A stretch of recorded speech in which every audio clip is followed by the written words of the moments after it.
Let's talk about why they're calling COP26 the make or break climate summit, a crunch point, the big one. As far as UN conferences go, it doesn't get much bigger than this.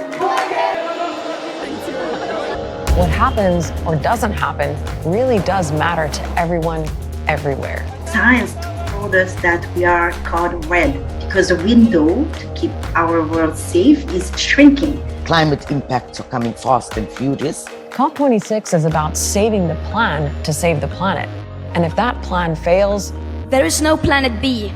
There is no planet blah, blah, blah, blah, blah, blah, blah. So, here's what you need to know about the biggest climate conference on Earth.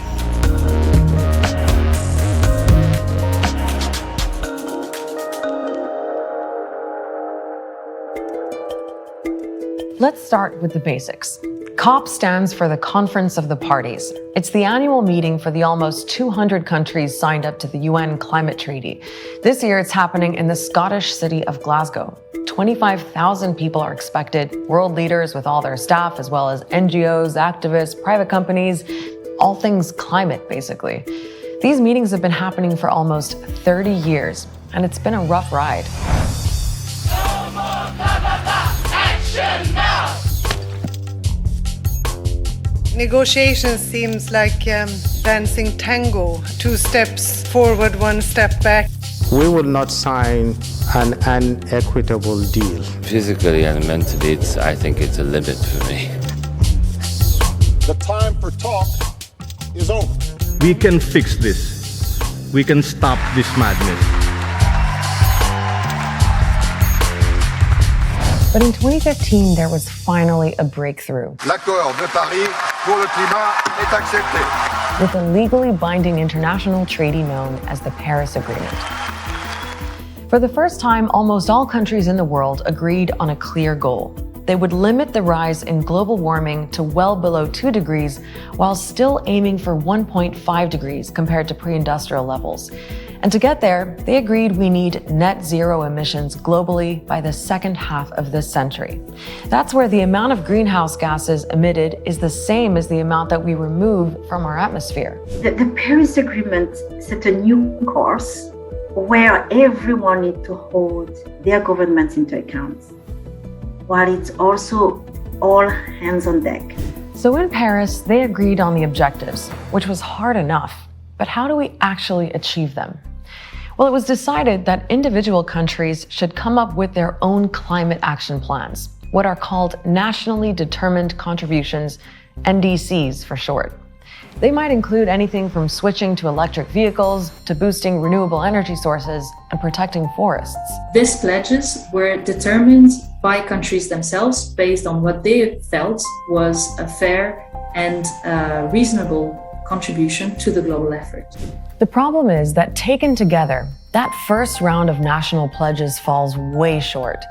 By 2030, they would lead to a cut in global emissions of less than 1% compared with 2010 levels. Nowhere near what's needed to keep us on track for 1.5 degrees. What's needed, according to the world's top climate scientists, is more than a 7% cut every year from now until 2030. To put that into perspective, last year when the world locked down because of COVID-19, global emissions dropped by just over 6%. So imagine, we need to do that and more every single year until the end of the decade. Unless there are immediate, rapid and large-scale reductions in greenhouse gas emissions, we will be unable to limit global heating to 1.5 degrees Celsius, and the consequences will be catastrophic. Now, luckily, the Paris Agreement also says that every 5 years, countries have to come back with more ambitious pledges. It's back to those NDCs again. And unless they really are ambitious enough this year, it'll probably be too late. This round of NDCs is really the last chance to keep the 1.5 degree target in reach. And that's what makes COP26 so important. It is the first test of the strength of the Paris Agreement on climate change. And it's going to be a real test of credibility for all countries to come up with credible actions to limit global warming and meet the collective objective.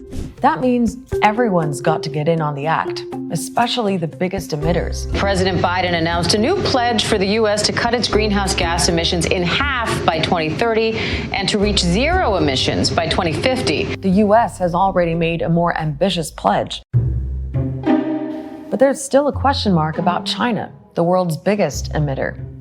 It has made some big announcements, like promising to reach net zero emissions by 2060 and no longer funding coal projects abroad. But it doesn't look like President Xi Jinping is even going to Glasgow. And when it comes to hitting that 2030 deadline to stay on track for 1.5 degrees, the world just can't do it without China. All eyes are in particular on China to come with enhanced pledge in the 2030. So the new NDCs, who's pledging what, and who can be persuaded to pledge more, that's all going to be a big issue in Glasgow. But another big issue is money, or the lack of it.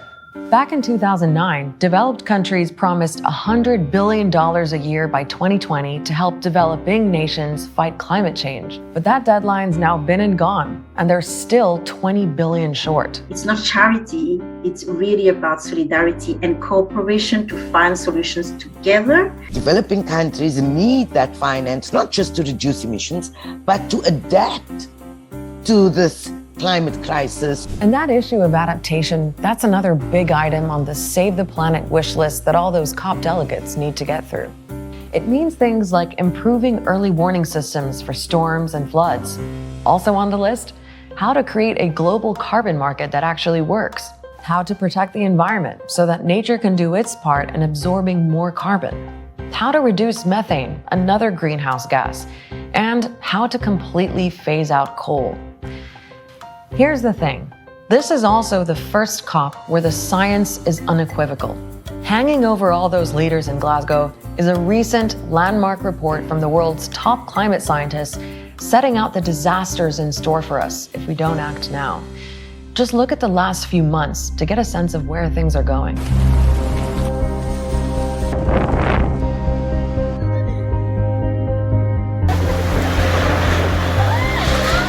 Apocalyptic scenes.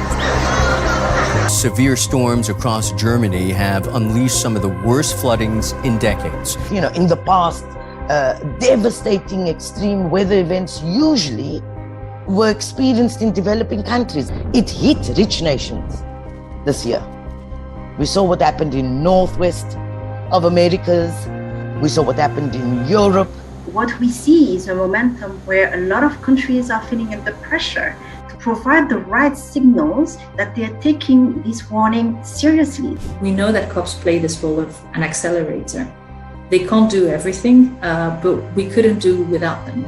However hard COP negotiations are, in some ways they're also the easy part. Making sure that countries actually deliver on the pledges and the plans is an even bigger challenge. But the stakes are way too high to have our leaders cop out now.